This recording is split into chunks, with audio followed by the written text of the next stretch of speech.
I think that in the future, millions of people will answer yes to this most fundamental of questions. I think that as more people become fully conscious of what the Artilects could become, many of these people will end up choosing in favour of their creation. This book will devote a whole chapter to arguments in favour of building Artilects when it presents the Cosmist case. These people, called Cosmists, will place a higher priority on the criterion of godlike, immortal, go anywhere, do anything creatures, where one Artilect is worth, in commas, a trillion human beings, than running the risk of seeing the extermination of the human species at the hands of the Artilects. Let me spell this out so there's no doubt about the stance of the Cosmists.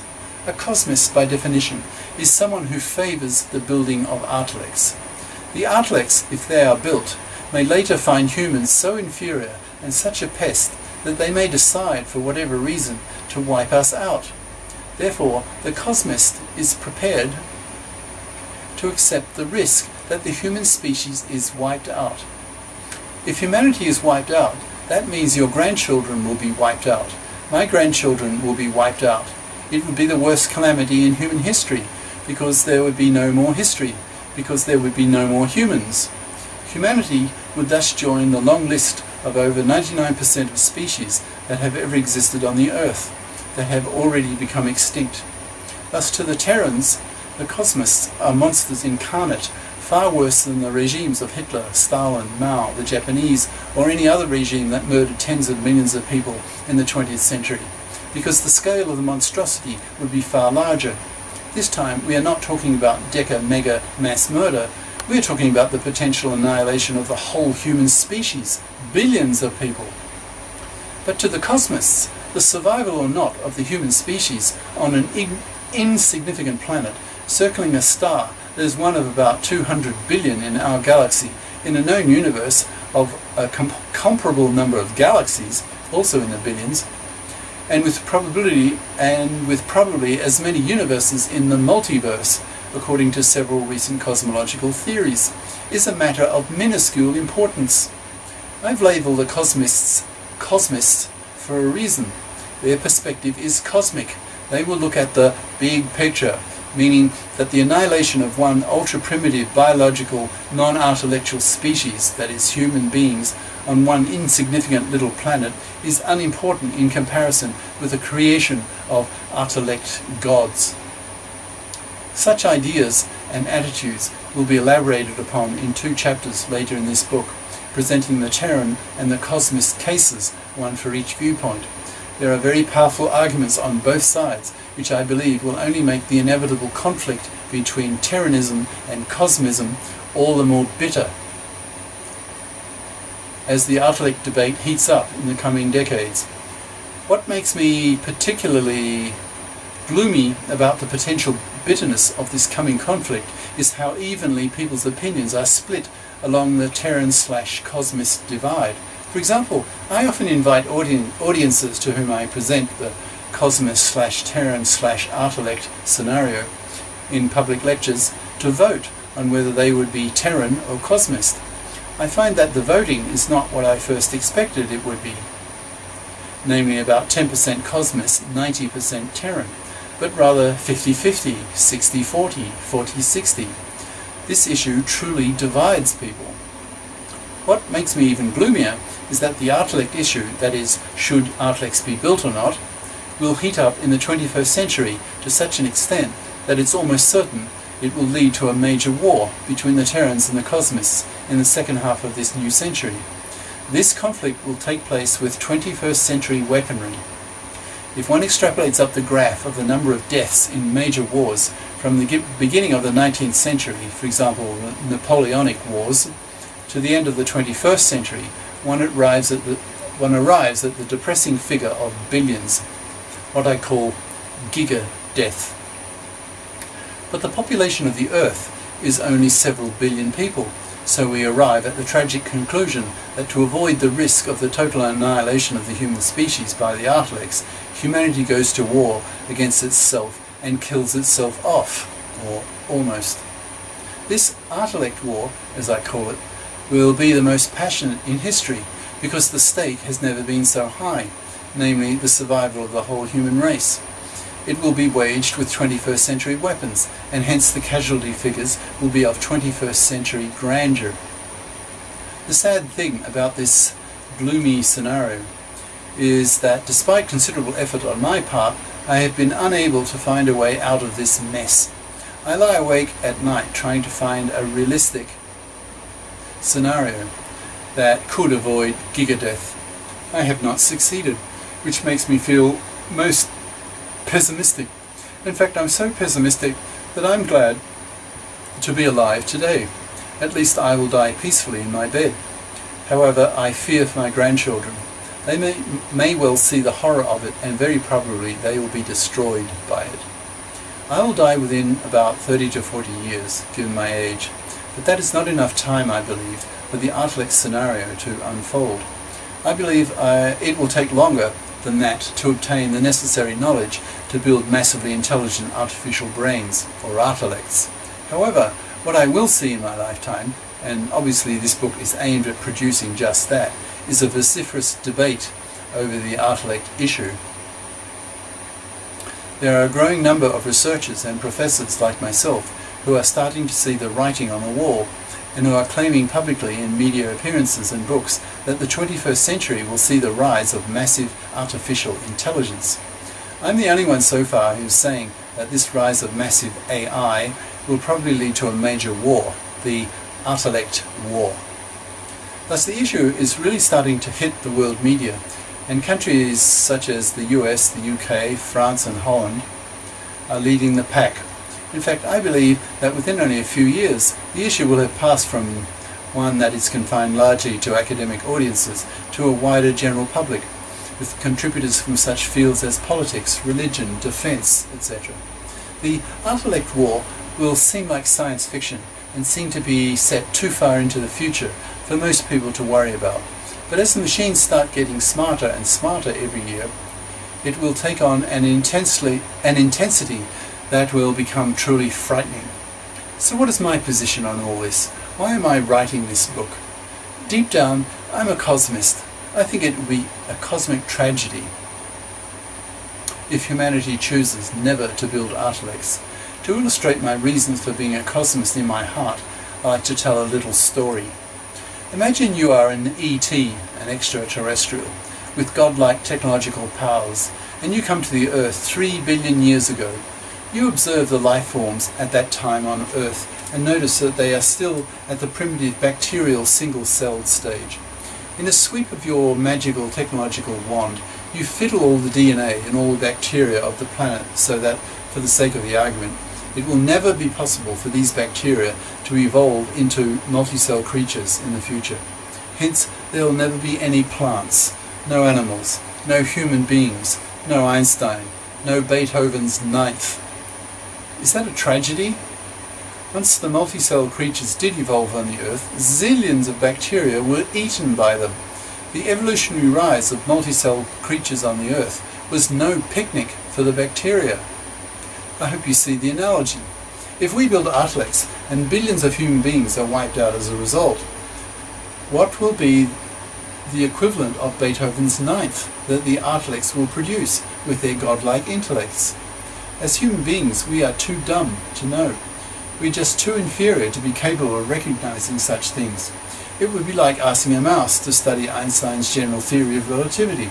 It just couldn't do it, because it doesn't have the necessary neural circuitry to allow it to, nor do most humans for that matter. But you may ask, if I'm a cosmist at heart, why am I writing this book? The answer is that I'm not 100% cosmist. If I were, I'd be quietly getting on with my brain-building work and not trying to raise the alarm on the Artilect issue to the general public. Part of me is also Terran. On my deathbed, I would be proud to be considered the father of the artificial brain. But if history condemns me as being father of gigadeath, then that prospect truly horrifies me. My second wife's mother was gassed by the Nazis at Auschwitz. Well, she died at Auschwitz. I know to some extent what genocide means at an emotional level, and have had to live with its consequences for years. I'm writing this book to raise the alarm, because I think humanity should be given the choice to stop the Cosmists before they get too advanced in their work, if that is what most human beings choose. So should I stop my brain-building work now? No, I don't think so. I believe that producing near human-level artificial intelligence is a very difficult problem that will take decades to solve. Over the next 30 to 40 years, it's likely that the AIQ of robots will become high enough so that the robots become very useful to humanity.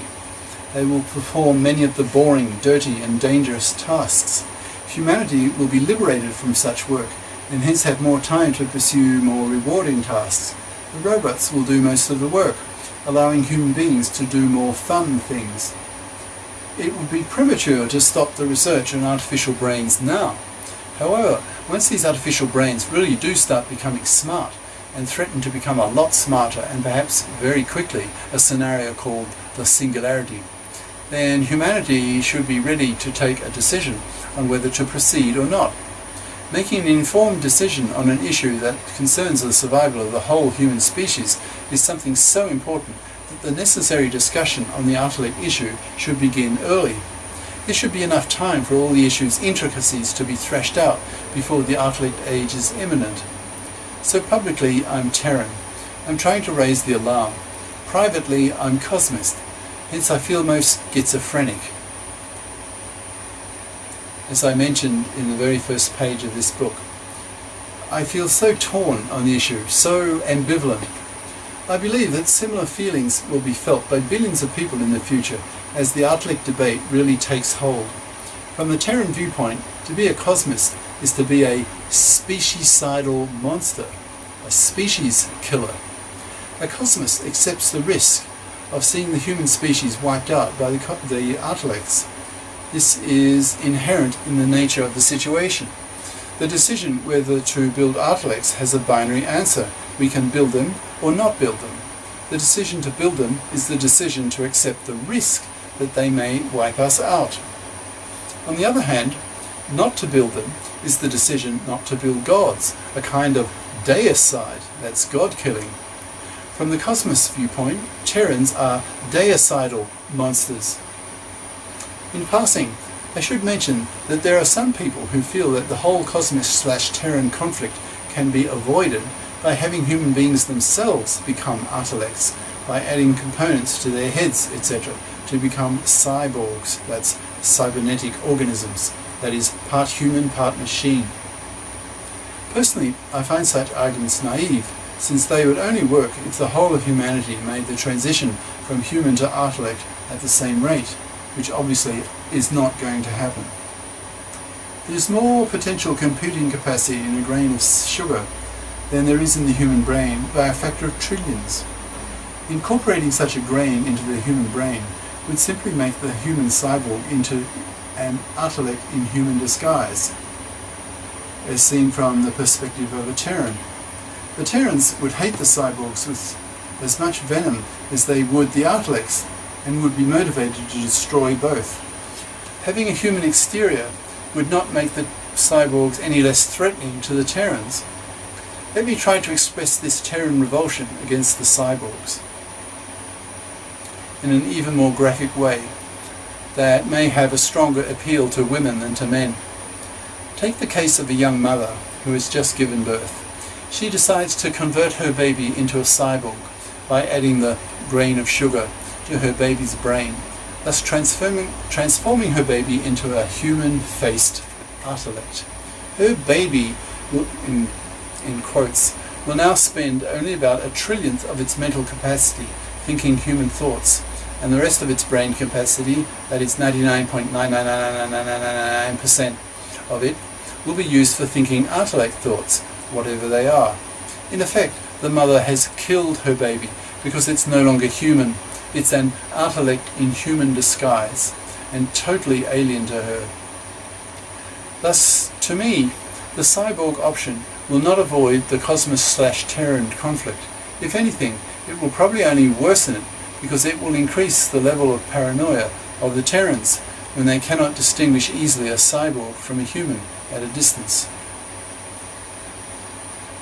For about 10 years, I sat on the fence, presenting my ideas on a on the one hand, on the other hand kind of way, presenting the two cases, one in favour of the Terrans and the other in favour of the Cosmists. After some years, my friends began to accuse me of being a hypocrite. Hugo, you expect humanity to choose between being Terran or Cosmist, but you don't do the same yourself. Fair enough, I thought, so I chose. In my heart, I'm a Cosmist. I'll try to present the many arguments and feelings in favour of building Artilects in the chapter on the Cosmist viewpoint, chapter 4. In that chapter, I will try to justify why I and other Cosmists feel so passionately about building Artilects that we are prepared to run the terrible risk of the extermination of the human species. In the chapter on the Terran viewpoint, chapter 5, I will present the case why the Terrans feel that building Artilects would be a total disaster. Later on in this book, I will try to paint a picture as to how I see the conflict brewing and what the possible outcome might be, chapter 6. But at this stage, I can imagine that some of you may be having a hard time imagining how it might be possible for machines to become trillions of times smarter and more capable than human beings. It seems so science fiction-like and not to be taken seriously.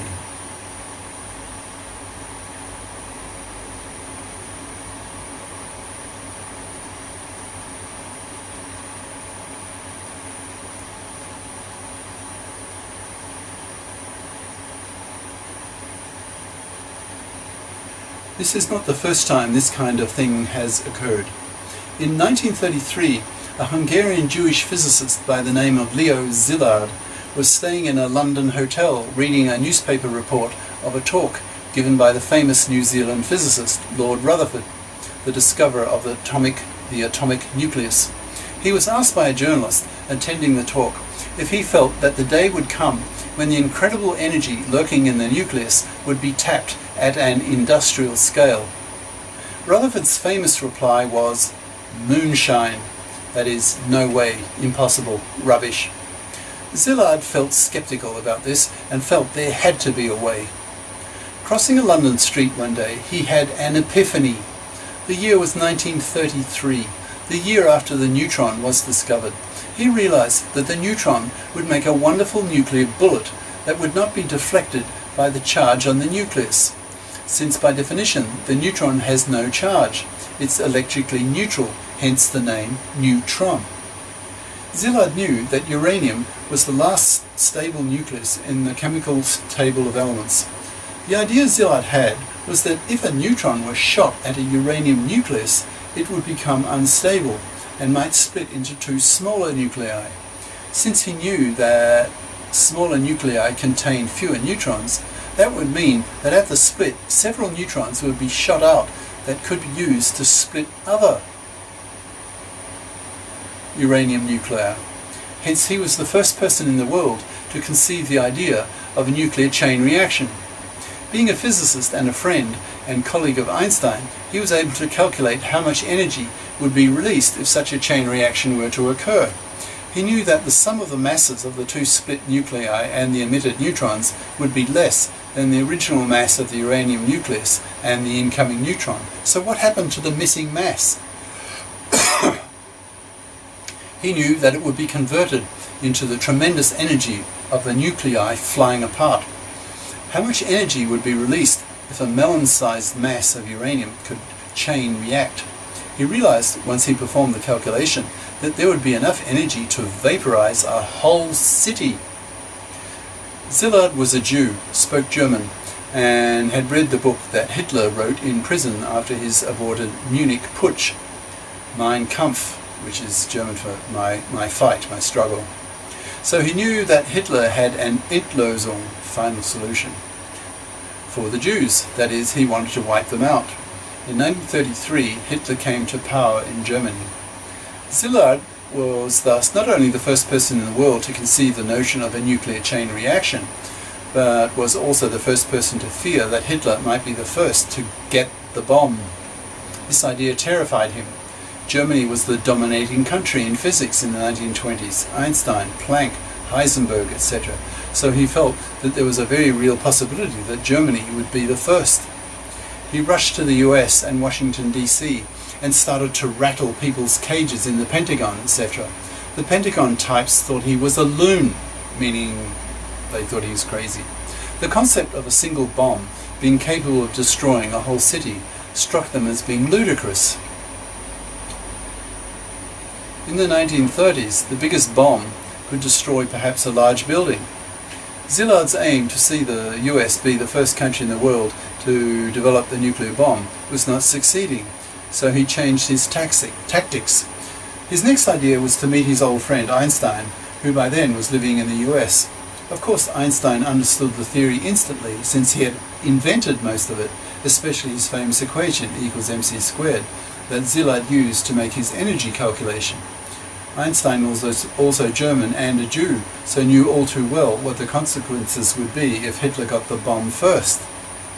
Szilard had Einstein sign a letter that Szilard had drafted, that was then sent to the President of the US, namely F.D. Roosevelt, who authorized the establishment of the Manhattan Project that built the nuclear bomb within a few years. It was a mere 12 years between Szilard's original idea of a nuclear chain reaction and Hiroshima.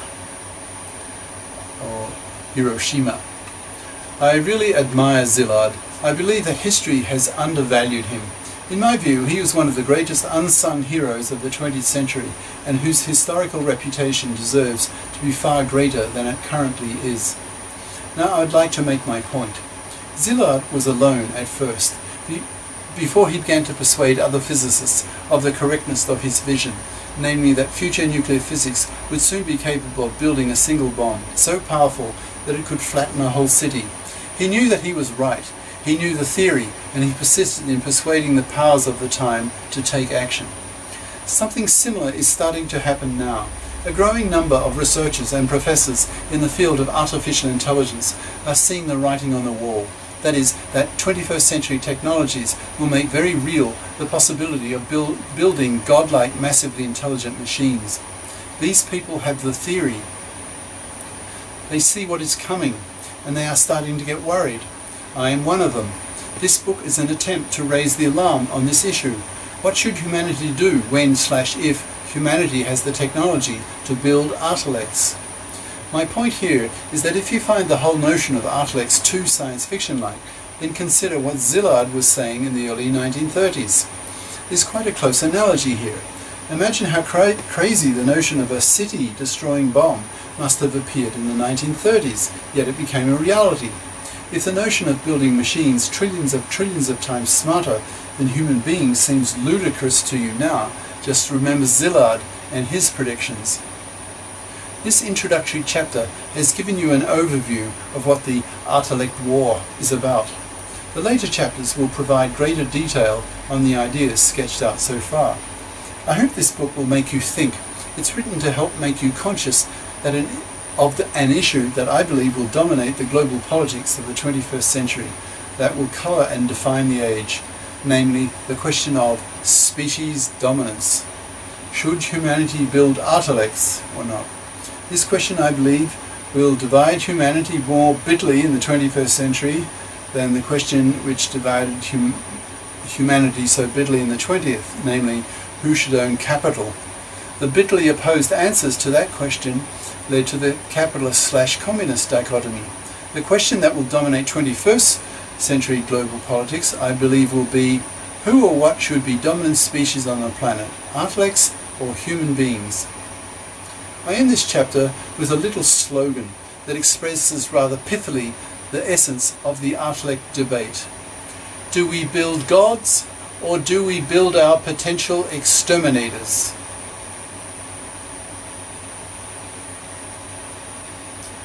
That's the end of chapter 1.